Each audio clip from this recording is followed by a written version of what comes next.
changing me and changing you. మన ప్రభువును ప్రియరక్షకుడైన యేసుక్రీస్తు నామములో మీ అందరికీ శుభాభివందనాలు తెలియజేస్తూ ఉన్నాను. దినము దేవుని వాక్య ధ్యాన నిమిత్తమై అపోస్తుల కార్యములు 18వ అధ్యాయం 5వ వచనాన్ని మనం చదువుకుందాం. అపోస్తుడైన పౌలు కొరింథీలో పరిచర్య చేయడానికి వెళుతున్నప్పుడు అక్కడ కొరింథీలో ఉన్న యూదులకు వాక్య ప్రకటన చేయడానికి అపోస్తుడైన పౌలు ఎంతగానో వాక్యము ప్రకటించుటకు ఆతురపడెను అనే మాటను మనం గమనిస్తూ ఉన్నాం ప్రియులారా. ఈ దినము నేను ఏ విషయం మీతో మాట్లాడాలని ఆశపడుతున్నానంటే ఆతురత అనే విషయాన్ని లేదా ఆతురత అనే యొక్క మాట ప్రకారంగా ఆ మాటను బట్టి మీతో మాట్లాడాలని నేను ఆశపడుతున్నాను. బైబిల్ గ్రంథంలో 3 విషయాలను నేను చెప్పి ఆ 3 వాక్యాలు ఏ విషయాల్లో ఆతురత కలిగి ఉన్నారో కొంతమంది భక్తుల యొక్క అనుభవాలు తెలుసుకుందాం. మొట్టమొదటిగా చూడగలిగినట్లయితే సామెతల గ్రంథం 28వ అధ్యాయం 20వ వచనంలో ధనవంతులగుటకు ఆతురపడువారు అనే మాటను మనం గమనిస్తూ ఉన్నాం. అంటే కొంతమంది ఆతురత దేనికోసం అంటే ధనవంతులు అవ్వాలి అని, ధనం బాగా సంపాదించాలని, డబ్బులు బాగా సంపాదించాలని కొంతమంది ఆతురత పడతారు అని లేఖనం సెలవిస్తుంది. వాక్యం వింటున్న దేవుని బిడ్డ, నువ్వు కూడా నీ జీవితంలో డబ్బు సంపాదించాలని, ధనవంతులు అయిపోవాలని ఆతురత పడుతున్నావా? నీ ఆతురత దాని కొరకైనా, నీ తపనంతా దాని కొరకైనా, నీ ప్రయాసంతా దాని కొరకైనా? ఎప్పుడు ధనవంతులు అవుతానా, ఈ రోజున్న లక్షలు రేపు ఎప్పుడు కోట్లు అవుతాయా, ఈ రోజున్న లక్ష రేపటికి 2 లక్షలు ఎలా అవుతాయా? ఇలాగా ధనవంతులగటానికి, డబ్బు సంపాదించడానికి నీ మనసంతా ఆతురత పడుతుందా అనే ఒక విషయాన్ని మనందరం కూడా గమనించాలి. బైబిల్ సోమరిగా ఉండొద్దు అని చెప్పడం లేదు, మనం బ్రతకడం కోసం కష్టపడాలి, కానీ ధనవంతులగుటకు ఆతురపడకూడదు. ఎందుకంటే మన జీవితాల్లో లేఖనం చెప్తుంది, ధనాశ సమస్త కీడులకు మూలము. డబ్బు సంపాదించాలనే ఆశ, దురాశ కానీ ధనాశ కానీ సమస్త కీడులకు మూలం అని చెప్తూ లేఖనం హెచ్చరిస్తూ ఉంది. ఆ డబ్బు నీకు కొన్నిసార్లు శ్రేయస్సును తీసుకురాదు. ఏ విషయం కొరకు నువ్వు ఆతురత పడుతున్నావు?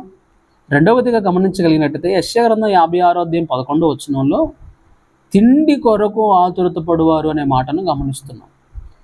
రెండవ జాబితా దేని కొరకు ఆతురత పడుతున్నారంటే తిండి కోసం. తినాలి, ఉదయం తినాలి, మధ్యాహ్నం తినాలి, సాయంత్రం తినాలి. కడుపు పట్టినంత తినడం కాదు, కడుపు నిండినంత వరకు, పొట్ట పిగిలేంత వరకు, ఇంకా ఇంకా ఇంకా ఈ లోకంలో ఏదో తినాలి అని చాలామంది తిండిబోతులు అయిపోతున్నారు. తిండి కొరకు ఆతురత పడుతూ ఉంటారు. ఆతురత, ఆరాటం, తొందరతనం అనేది మనుషుల జీవితాల్లో ఉంటుంది. కొంతమంది ధనం కోసం ఆతురత, ధనవంతులు అవ్వడానికి కోసం ఆతురత పడితే మరి కొంతమంది తిండి కొరకు ఆతురత పడుతూ ఉంటారు.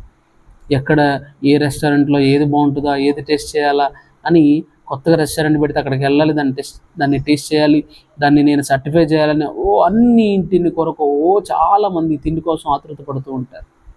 నువ్వు తిన్న తిండి మరొక దినాన్న రేపటి రోజున బహిర్భూమిలోకి వస్తుంది. కొన్ని సందర్భాల్లో ఆ యొక్క తిండి తిని చాలామంది రకరకాల అనారోగ్యాలు కొని తెచ్చుకుంటూ ఉంటున్నారు. హైజీనిక్ లేకపోవడం వలన, ఆ యొక్క ఆహార పదార్థాల్లో అనేక వివిధ రకాలైన కెమికల్స్ కానీ, మంచిగా నూనె వాడకపోవడం వలన చాలామంది అనారోగ్యాన్ని కొని తెచ్చుకుంటున్నారు. మనం బ్రతకడం కోసం తినాలి కానీ మనం తినడం కోసం బ్రతకకూడదు ప్రియులారా. మనం ఉండాలి కాబట్టి, మనం జీవించాలి కాబట్టి మనం తగు మాత్రం తీసుకోవాలి. కానీ నేను ఉన్నాను కదా, నేను ఉన్నది దేనికోసం? తినడానికే కదా. ఇప్పుడు కాదు ఎప్పుడు తింటానని కడుపుకొని వచ్చిందల్లా, కంటికి కనబడిందల్లా తింటే రేపటి రోజున అనేక రకాల రోగాలకు నిలయంగా నీ యొక్క శరీరం ఉంటుంది. మొదటి జాబితానేమో ధనవంతులకు ఆతురపడేవారు, రెండవ జాబితానేమో తిండితనం కొరకు ఆతురత పడేవారు. అయితే పౌలు జీవితంలో ఉన్న ఆతురత దేని కొరకు అంటే వాక్యాన్ని ప్రకటించాలని ఆతురత ఉందట. విభిన్నమైన ఆతురత చూసారా? పౌలుకి ధనవంతులు అవ్వాలని ఆతురత లేదు, పౌలుకి తిండి మీద ఆతురత లేదు, కానీ పౌలుకి ఆతురత ఏంటి అని అంటే వాక్యం ప్రకటించాలి, కొరింథీలో ఉన్న వారికి వాక్యం ప్రకటించాలి, సత్య సువార్తను ప్రకటించాలి అని ఆతురత. ఈ రోజుల్లో కూడా చాలామంది ఆతురత కలిగి ఉన్నారు వాక్యం ప్రకటించాలని. అంతా కూడా చెప్పేదంతా కూడా రాంగ్ థియాలజీయే. సరైన థియాలజీ ప్రకటించరు. అంటే సరైన విధంగా దేవుని వాక్యాన్ని ప్రకటింపలేని అసమర్థులు ఉన్నారు.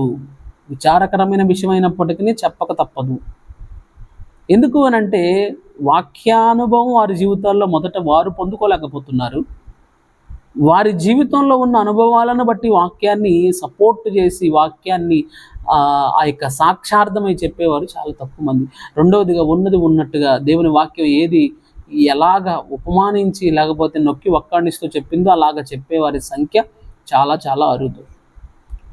పౌలు దేవుని సత్య సువార్తను ప్రకటించాలనుకున్నారు. కిరణ్, ఈరోజు చాలామంది ప్రకటించేవారు నేనే హైలైట్ అవ్వాలి, నాకే మంచి పేరు రావాలి, నాకే గొప్ప పేరు రావాలి, అందరికంటే నేనే బాగా చెప్పాను అని అనిపించుకోవాలనే రేస్లో బోధకులందరూ ఉన్నారు. నువ్వు చెప్పడం ద్వారా, నేను చెప్పడం ద్వారా గొప్పలు అవ్వాల్సింది వ్యక్తులు కాదు, గొప్ప అవ్వాల్సింది, మహిమ పొందాల్సింది దేవుడు. వాక్యం విన్న వారి జీవితాలు దేవుని తట్టుకు తిరగగలిగితే అది వాక్యానుసారమైన సత్యమైన వాక్యంగా మనం గమనించవచ్చు ప్రియులారా. పౌలు ఆతృత వాక్యం కొరకైతే కొంతమంది తిండిబోతుల కొరకు, కొంతమంది ధనవంతుల కొరకు. నీ ఆతృత దేనికోసం? వాక్యం వింటున్న ప్రియ దేవుని బిడ్డ, నీ ఆతృత దేనికోసం? దేనికోసం ఆతృత పడుతున్నావు? దేనికోసం తాపత్రయపడుతున్నావు? దేనికోసం ఎదురు చూస్తున్నావు? ఏది అవ్వాలని, ఏది చేయాలని, దేనికోసం నీ ఆతృత? నువ్వు ప్రశ్నించుకో. ప్రార్థన. పరిశుద్ధాత్మ దేవానికి వందనాలు, స్తోత్రాలు తండ్రి. మా ప్రియులు ఎందరైతే నీ మాటలు వింటూ ఎలాంటి ఆతృత వారు కలిగి ఉన్నారో వారిని ప్రభా దేవుని దర్శించి బలపరిచి పౌలు వలె మంచి ఆతృత కలిగిన వారుగా ఉంచమని యేసు నామమున అడుగుతున్నాను తండ్రి. Amen. God bless you. Changing me.